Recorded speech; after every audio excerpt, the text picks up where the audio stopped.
She wasn't just excluded from her father's birthday, she was erased from it, lied about, betrayed, and isolated by the very person who should have protected her mother. But what began as heartbreak turned into a life-changing journey, across oceans, revealing long-buried family secrets and rewriting the meaning of home, truth, and love.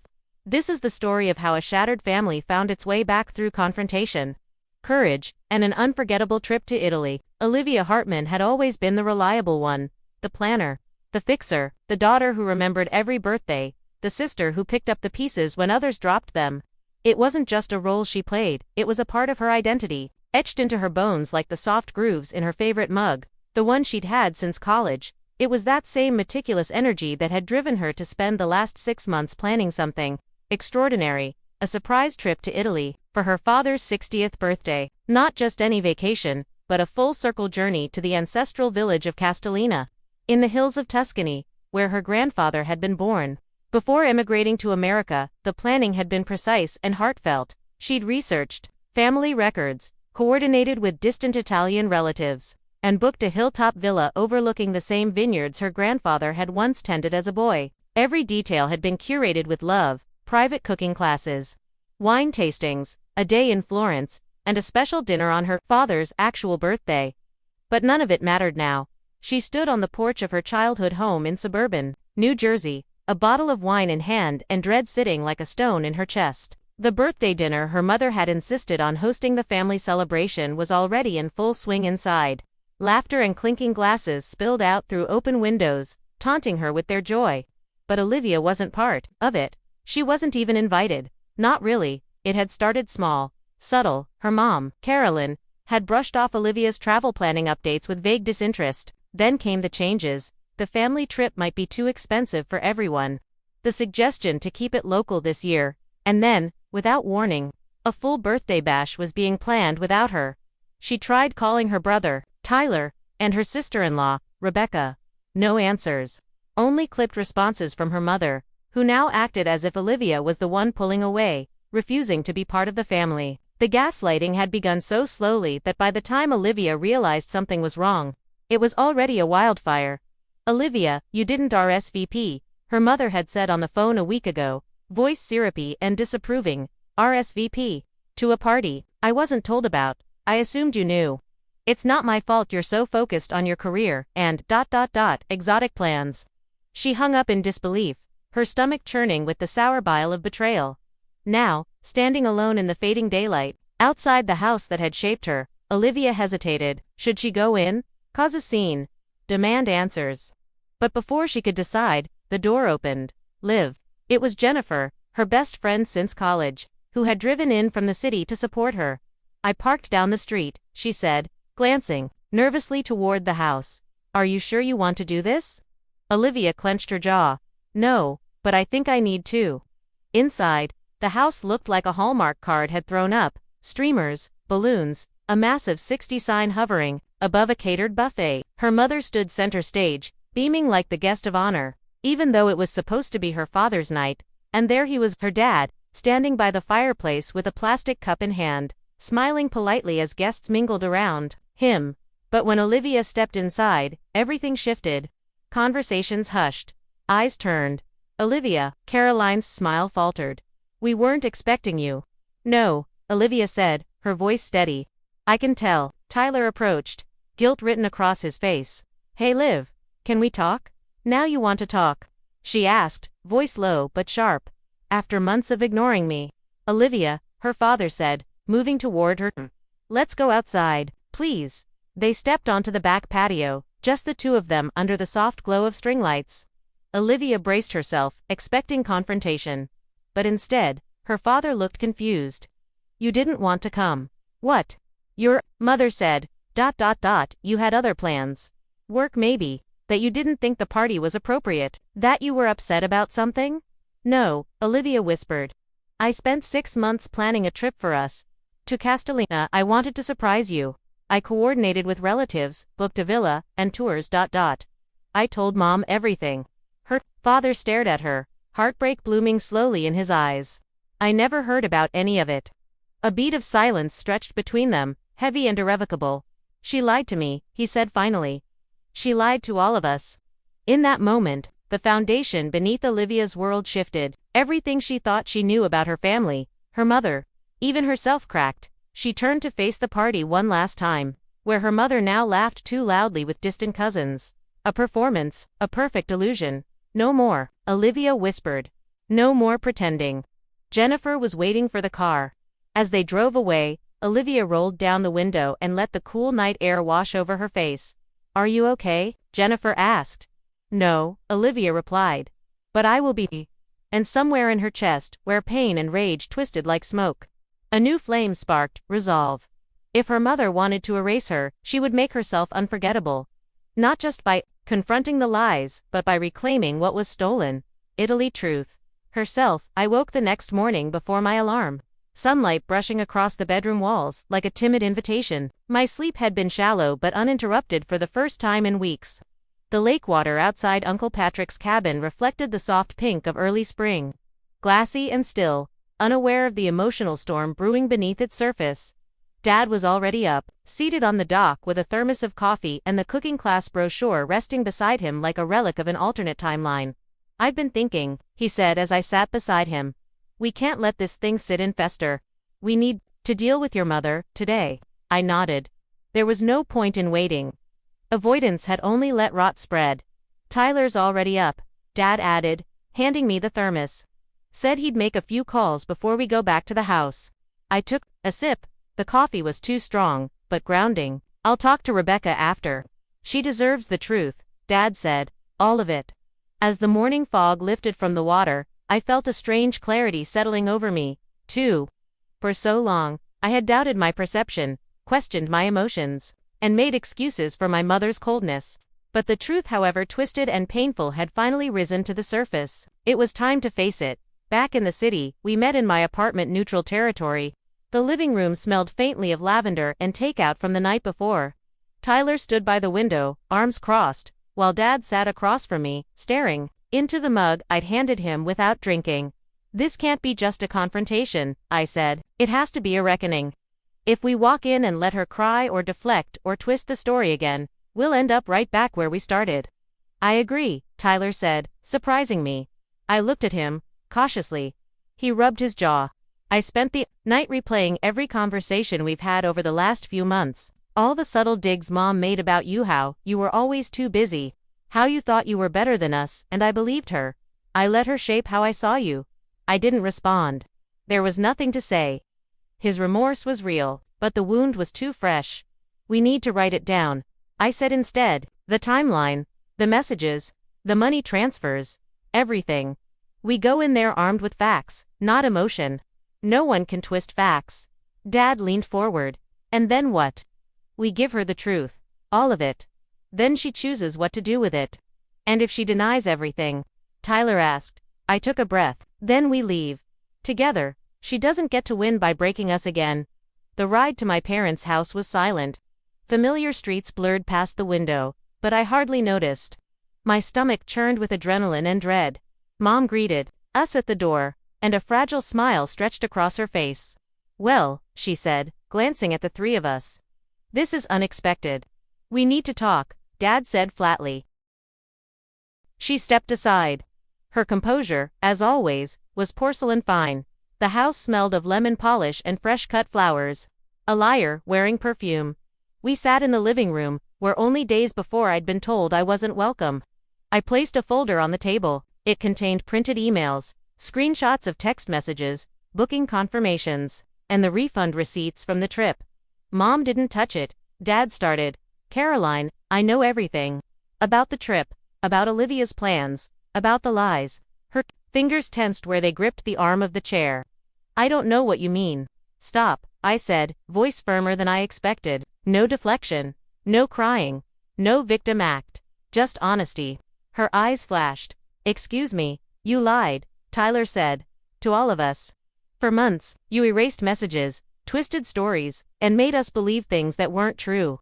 You made me think Olivia didn't care about Dad's birthday, and you made Dad believe she abandoned him. Her mask cracked slightly. I was trying to protect this family. By dividing it, I snapped. By turning us against each other. Tears welled in her eyes. You've always had him, she whispered. From the moment you were born, it was the two of you. I was never part of it." A beat of stunned silence followed. "What are you talking about?" Dad asked. She stood, pacing. "You bonded over books, travel, art, things I never understood." You'd light up when she walked into the room. "I was just the support staff." "That's not true," he said. "Isn't it?" She challenged. "You never looked at me the way you looked at her when she told you about the Italy trip." "Because it was a gift," I said. "Not a competition." She collapsed into the chair, shaking. "You don't know what it's like, feeling invisible in your own family." The pain in her voice was raw, real, and yet. "You used your pain as a weapon," Tyler said quietly. "You didn't ask for understanding. You orchestrated a deception that almost destroyed us." "I didn't mean to." "Yes, you did," I said. "And now you have a choice. You can admit it and try to repair the damage, or you can keep lying and lose us for good." Silence. Finally, she nodded. "Just once. You're right. We didn't forgive her." "Not yet, but we agreed to begin again with rules, with therapy, with space." Dad moved out temporarily, taking up residence in his small condo near campus. Tyler and I checked in with each other daily, rebuilding the bridge between us, and I went back to the drawing board for Italy. This time, it was smaller, simpler, just Dad and me. When I told him the new plan, his eyes lit up in a way I hadn't seen in months. "You sure?" he asked, after everything. "I'm sure," I said. "We deserve this." 2 months later, we boarded a flight to Rome. Italy unfolded like a healing poem. Tuscany's golden light wrapped around us like balm. We stayed in a quiet medieval tower overlooking the vineyards, just the two of us. Every day, we walked, talked, and rediscovered family lore. The town of Castellina, where his grandfather had been born, welcomed us like long-lost relatives. We found ancient documents, met distant cousins, cried over faded photos and recipes passed down through generations. One Sunday, under a pergola thick with grapevines, we sat at a long table filled with food and family knew, old, found, remembered. That night, back in our apartment, Dad turned to me. "This is the greatest gift anyone's ever given me, and for the first time since everything broke, I believed something had been fully mended." The days after our return from Italy felt dreamlike. Every time I closed my eyes, I saw the rolling Tuscan hills, felt the cobblestones under my feet, and heard the melodic hum of Italian spoken over long lunches. But I also carried something deeper back with me clarity. What happened with my mother hadn't been a rupture in an otherwise perfect relationship. It had been the slow eruption of decades of pressure, unspoken resentment, and misunderstood roles. And now, we couldn't simply paper over the crater with apologies and promises. This was the moment to rebuild. But only from the foundation up. Tyler and I met for brunch a few days after we returned. "You look peaceful," he said, stirring his coffee. "I feel it," I replied. "It was everything I hoped it would be, and more." He smiled. "Dad's been texting me Italian phrases randomly. Let me guess. He called you a testa di rapa yesterday."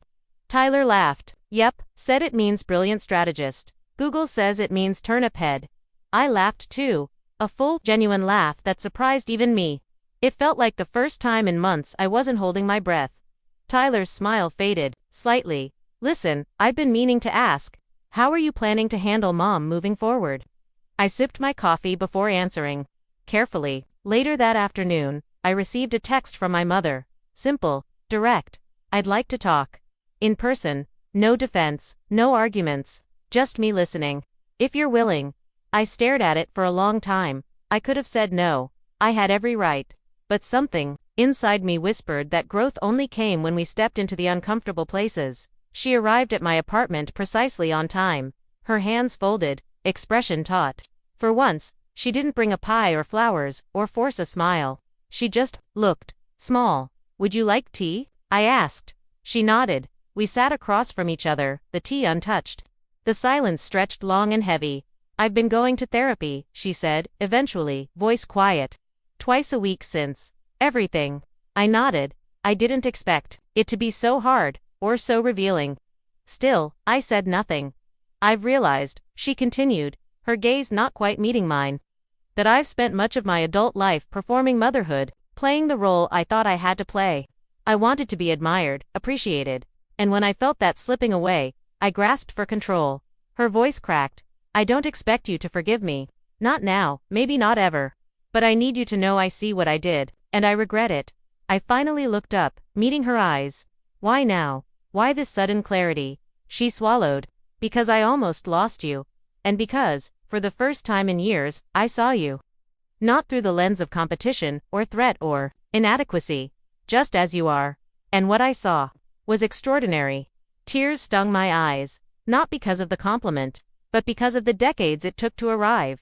The slow reintegration began with boundaries. Dad stayed at his condo. Mom, for the first time in her life, lived alone. Weekly therapy continued for her. Monthly family therapy began for us all. Our conversations were clumsy, filled with half-starts and long silences, but they were real. Tyler and Rebecca hosted small dinners. We laughed more. We fought less. And when we did disagree, it didn't feel like a battleground. It felt like a family trying. Then came Dad's birthday. Not the extravagant affair my mother had originally plotted. No venue, no extended relatives, no string quartet or three-tiered cake. Just the five of us: Dad, Mom, Tyler, Rebecca, and me, his favorite steakhouse. He wore the new Italian leather jacket I'd given him, beaming like a teenager. He ordered his favorite scotch. And before dessert arrived, he raised his glass. A toast, he said, to my daughter Olivia, for the greatest gift I've ever received. Everyone turned to me, but this time I didn't shrink. To truth, he continued, to healing, and to the understanding that family isn't something we're just given. It's something we create every day with our choices, with our forgiveness, and with our love. We clinked glasses. Not a perfect picture, but an honest one. 1 year later, my apartment held a different energy. Lighter, fuller. A photo hung near my writing desk, me and Dad, arms around each other and olive trees behind us. That trip had become more than a memory. It was our marker in time. The moment the story changed, Mom and I. Still complicated, still fragile. But now, when we hug, it's real. Tentative, but real. Tyler, we meet every Sunday for brunch. We disagree like siblings, not like rivals. Dad, he's planning a return trip to Italy this time with Mom. He says he wants her to see it through the same eyes he did. A year ago, I would have panicked. Today, I smiled. Some journeys don't end the way we plan. But sometimes, the detours are where the transformation lives. 1 year to the day after I'd stood on that dock beside my father, trying to make sense of the wreckage my mother had caused, I found myself walking into a small Italian restaurant tucked away on a quiet Chicago side street. Its name, Nonna Rikes, was etched in faded script across a wooden sign swinging gently in the evening breeze. The chef, an older man named Luca Reiche, had tears in his eyes when he recognized Dad during our first visit, months earlier. "You are Antonio's grandson?" he'd asked in a thick accent, shaking Dad's hand like a long-lost brother. "My grandmother spoke of your grandfather often. The American branch of the Volskis. Since then, the restaurant has become our ritual. And tonight we were back again. The table was small, just 5 chairs, no grand cake, no rented venue, no speech rehearsed by a publicist. Just family. Dad, Mom, Tyler, Rebecca, me. A year ago, the 5 of us hadn't even been able to be in the same room without tension humming like static. Now, we sat comfortably, the natural rhythm of a family rediscovered, reshaped. Tyler raised his glass. To Dad. And to another year of surprise Italian phrases none of us can pronounce. Everyone laughed. Dad chuckled. "Grazie, I've learned just enough to order wine and offend distant relatives." Rebecca smiled. "That's fluent enough for family." Mom reached for her glass next. Her movements are slower, more thoughtful. "These days, I want to say something," she said softly. We all quieted. "I know I can't undo the damage I caused. I know that healing isn't a single act, it's a daily decision. And I'm grateful," she looked directly at me, "that you've chosen, however, cautiously, to keep choosing me." The silence that followed wasn't heavy. It was reverent. "Thank you," I said, quietly, "for finally seeing it." After dinner, Dad and I lingered outside the restaurant, watching the street lamps flicker on. "I still think about that trip," he said, slipping his hands into his coat pockets. "Every day." "Me too." "Do you regret going without them?" I shook my head. "No. We needed that time. It was ours. It was honest." He nodded. "You were right, Olivia. The truth hurts, but it's the only thing you can build a future on." Weeks later, I visited Mom alone. She made tea, as she always did. But something about her felt lighter, more grounded. We sat in the sunroom where she used to host book club meetings and make subtle jabs at how little time I spent at home. Now, there was no passive aggression. Just sunlight filtering through the windows and two women, stripped of performance. "I've been journaling," she said, sliding a notebook toward me. "About everything. The past, my marriage." I hesitated, unsure if I wanted to read her words. "You don't have to," she said gently. "It's more for me than for you. I just wanted you to know I'm not pretending anymore." That meant more than any apology. By autumn, the family patterns had shifted into something that felt sustainable. Family therapy had become a quarterly check-in rather than an emergency triage session. Mom and Dad had decided not to divorce, but they lived separately for a while longer, allowing their relationship to evolve without pressure or pretense. Eventually, they began dating awkwardly, cautiously learning each other as people rather than roles. Tyler and Rebecca announced they were expecting their first child, a girl. "You'll be the cool aunt," he said. "But no pressure to babysit. I'm charging extra if she's anything like you." I joked, and I meant it playfully, with no bitterness. We'd learned to laugh again, and that felt like a miracle. One rainy November afternoon, I returned to the lakeside cabin alone. I needed to revisit that place, the dock where the real healing had started. I sat on the bench, journal in hand, raindrops dotting the page. "Healing doesn't erase history," I wrote. "It acknowledges it, honors it, and builds something new on top of the wreckage." I thought of my father's words that night under the Italian stars. "Family isn't something we're given. It's something we create every day." Yes, that was the truth. When Dad turned 61, we celebrated quietly at Nonna Rikes again.